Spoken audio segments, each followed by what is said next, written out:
So, welcome everybody. And my guest today is Anthony Millin. Anthony, you are the founder and co-chair of Next, found on the web at Next.Law. Tell us a little bit about what you do.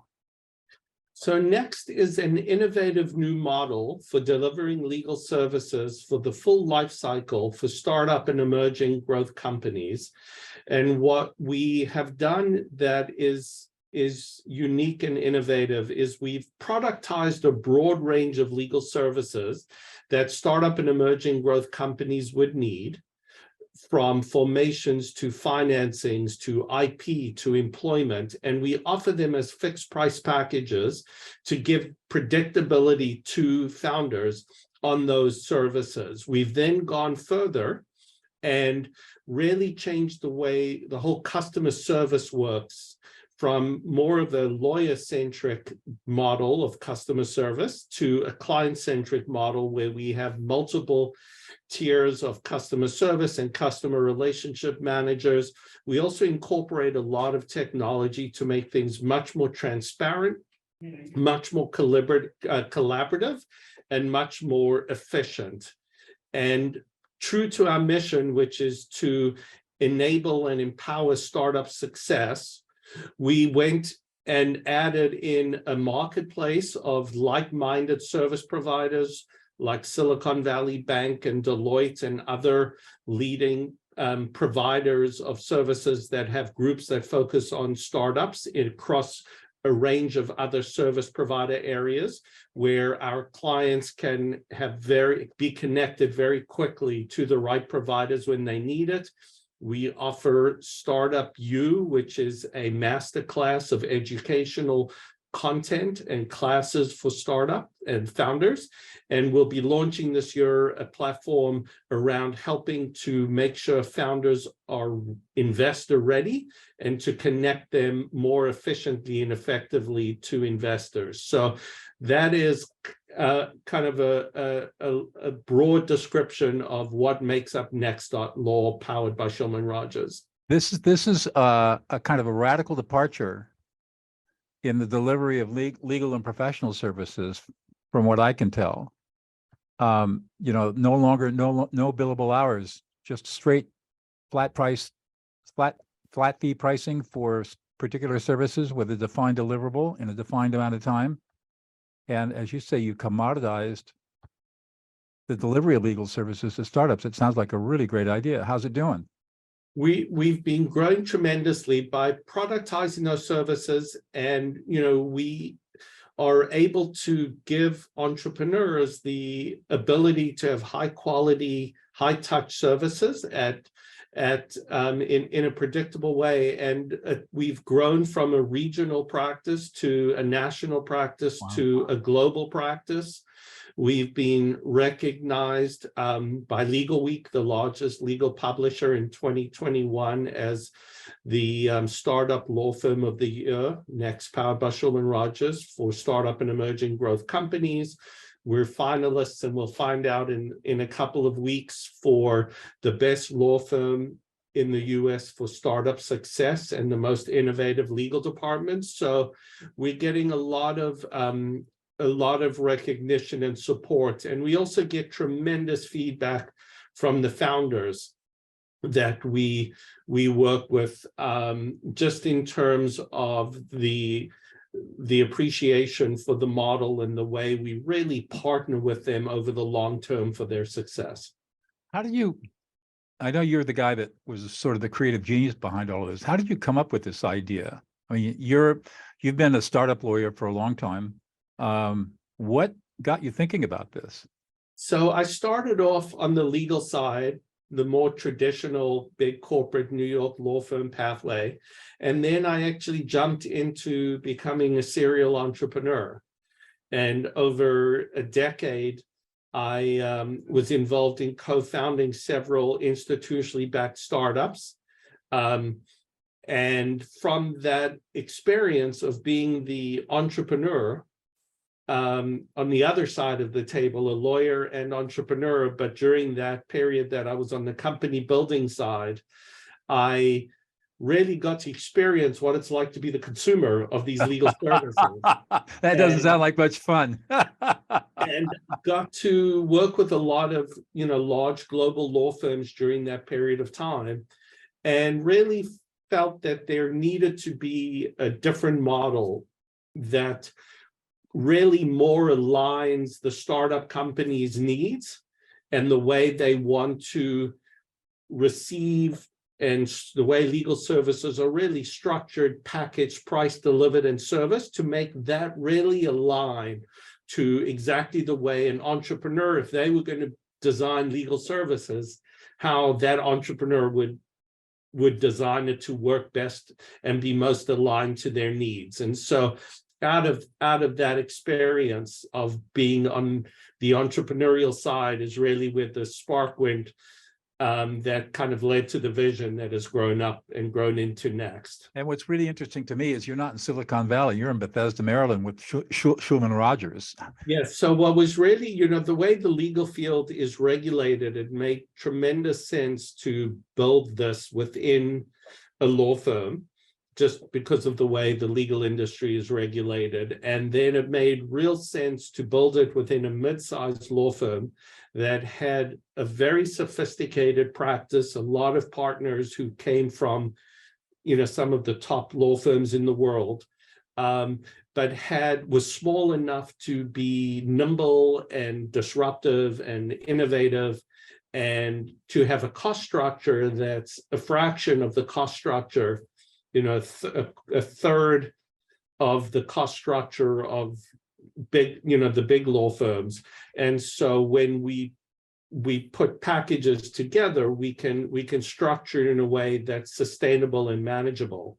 And was really fortunate to find that in Maryland, with Schulman and Rogers, which was a really uniquely positioned law firm that had all of those ingredients. And so very, very shortly after meeting some of the leadership there, I joined, and with the goal of building Next as powered by and part of Schulman Rogers. And how do the partners in the firm, what's their thinking about what Next is doing?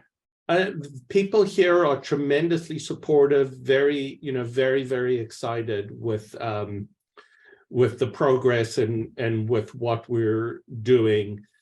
There was a culture of innovation here, and this really extends and is part of that. So a lot of support, a lot of excitement with what we're doing. What is it that you enjoy most about what you do, working with Next?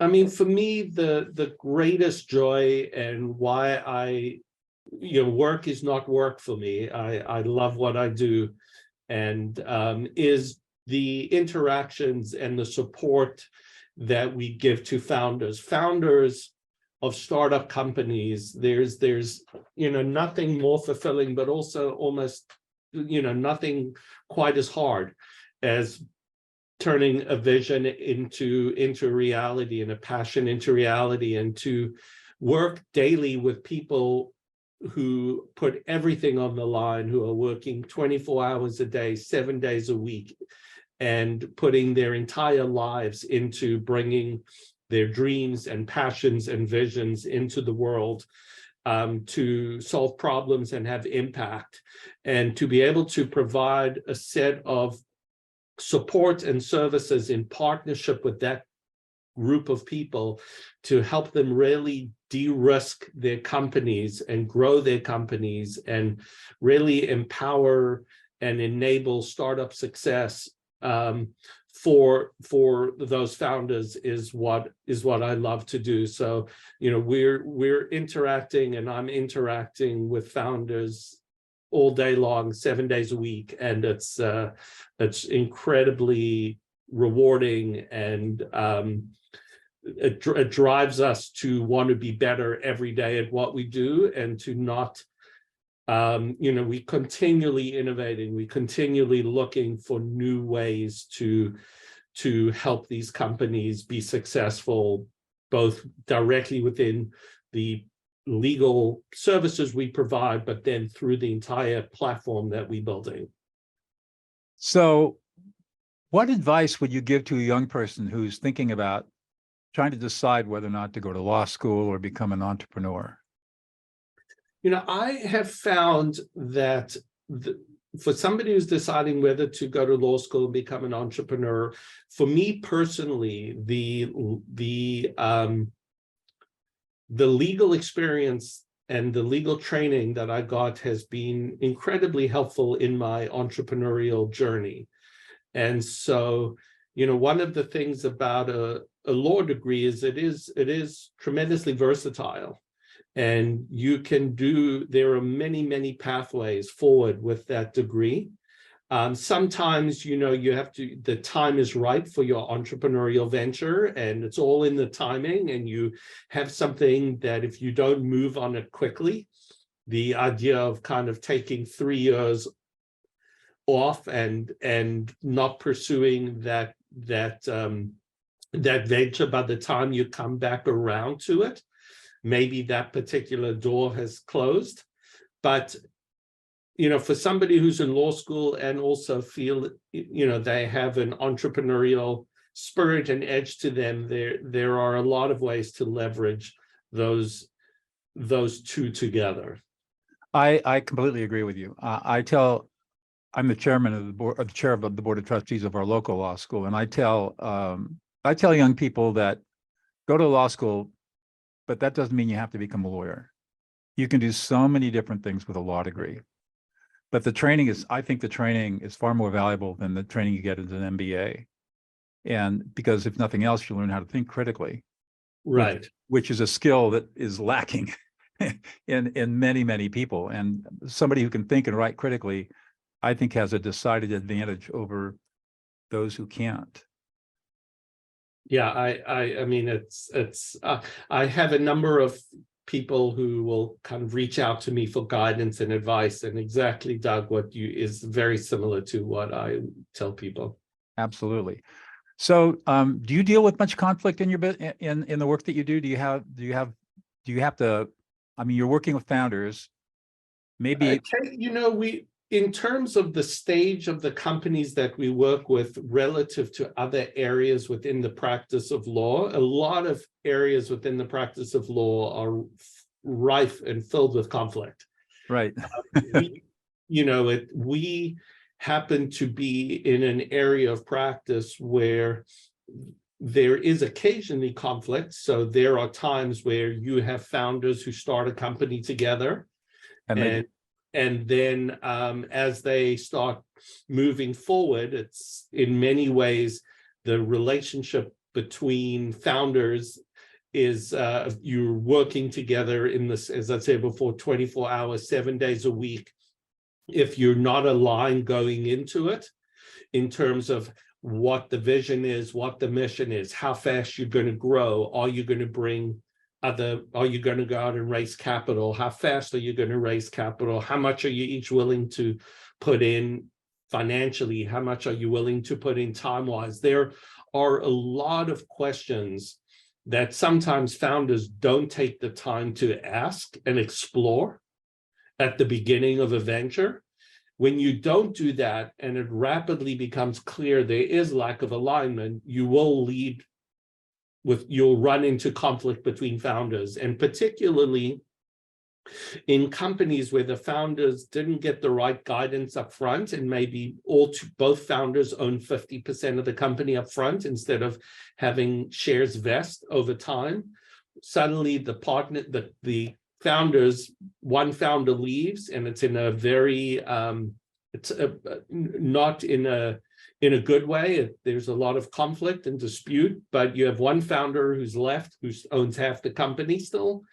And so when we do see conflict, those are scenarios, but overwhelmingly, we're in an area that, especially during the early growth phase, people tend to have less conflict, and people tend to be more aligned. There's a lot of shared mission, shared passion, shared energy.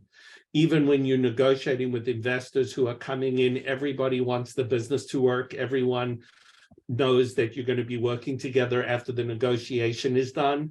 And so people treat each other with respect during that negotiation. As the companies mature and grow, and interests between companies and investors and founders and other founders may start to not be as aligned, that's like in everything else, you'll see conflict come in. I've had some really interesting experiences. Yeah, your experiences tracks with mine. One, I've been called in to facilitate strategic negotiations at the beginning between founders and then between founders and investors, where we're not looking at the business deal.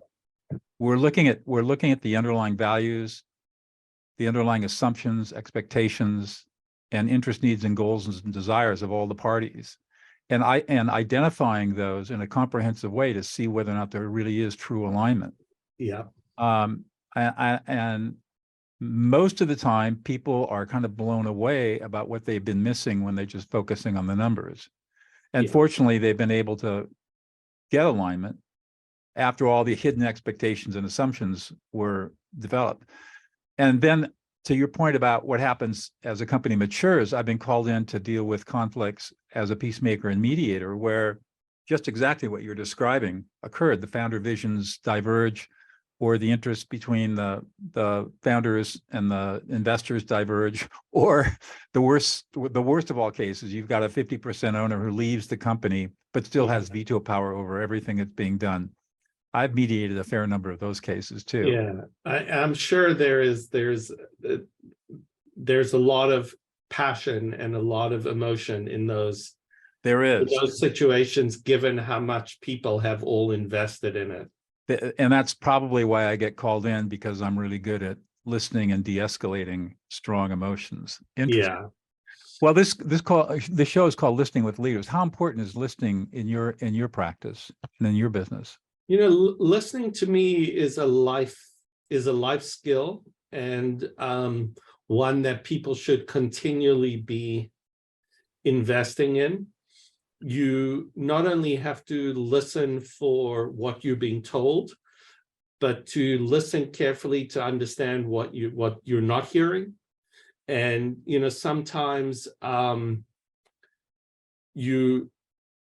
because of the experience of seeing so many companies that we work with, you will sometimes identify things that are not being asked for, but need to be explained, and help your clients be really educated so that they can make educated, informed decisions around things that are going to have tremendous significance later.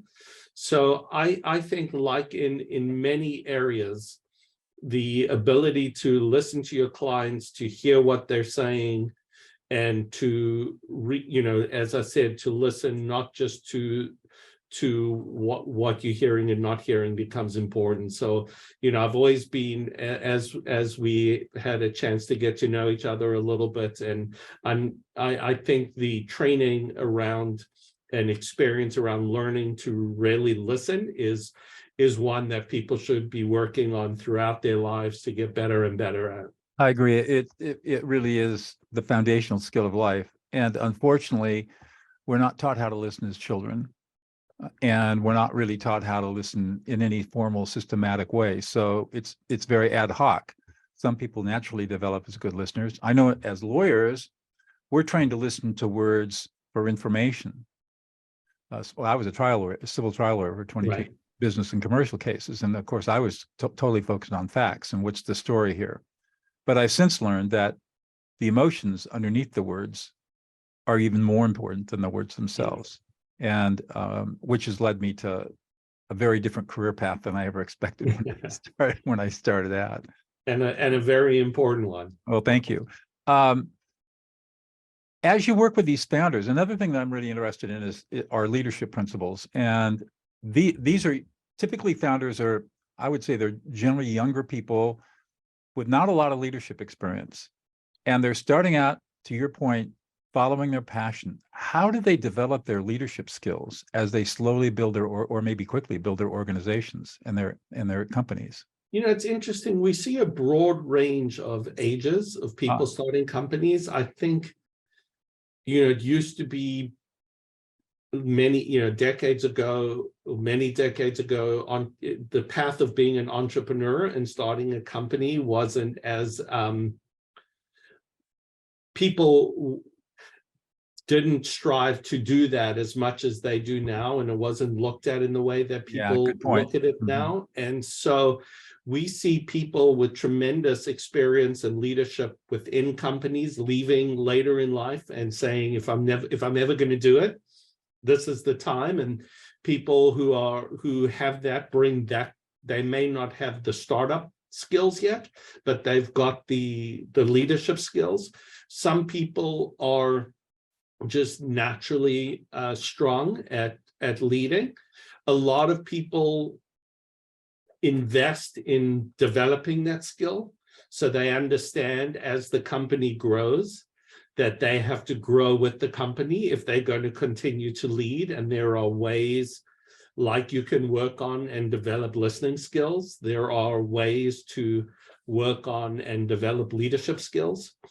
You know, when there's two of you, and you're starting, and then you go to 4, and then you go to 10, and then you go to 20, and you know, then it's several hundred. And in each of those elements, the type of leadership skills that are needed to continue to drive the organization forward change.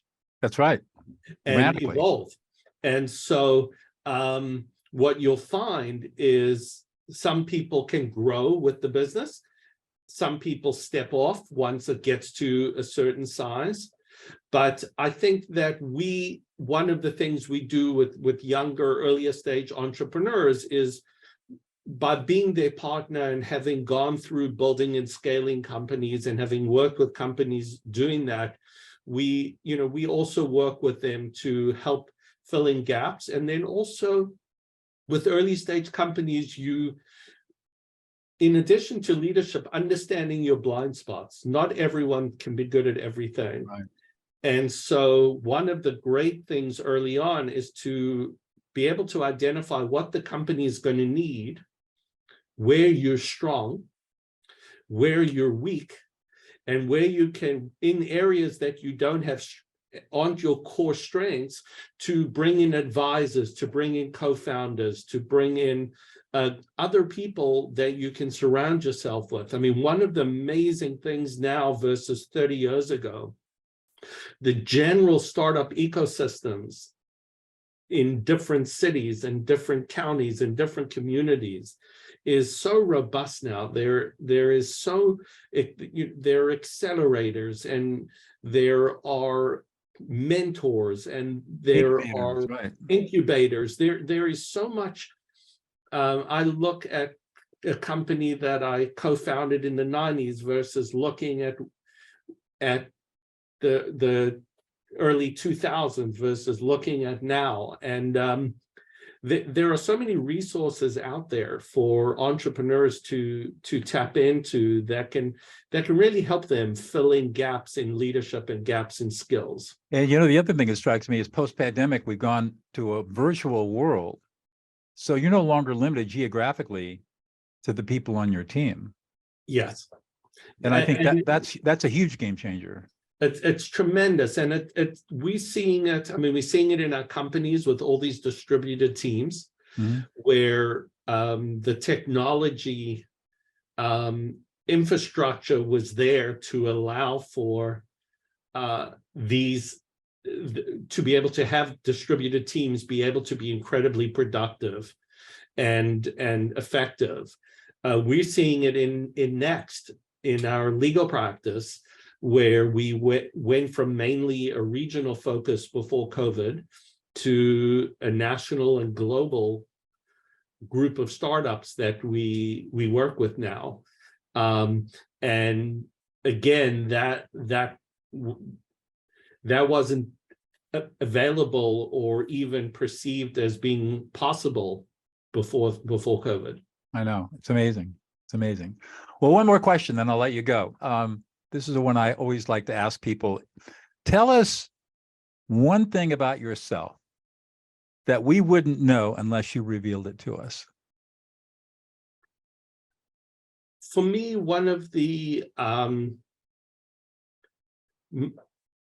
my early, I had a loss very early on of a young spouse to cancer when I was in my early 30s, and had 2 young children at the time.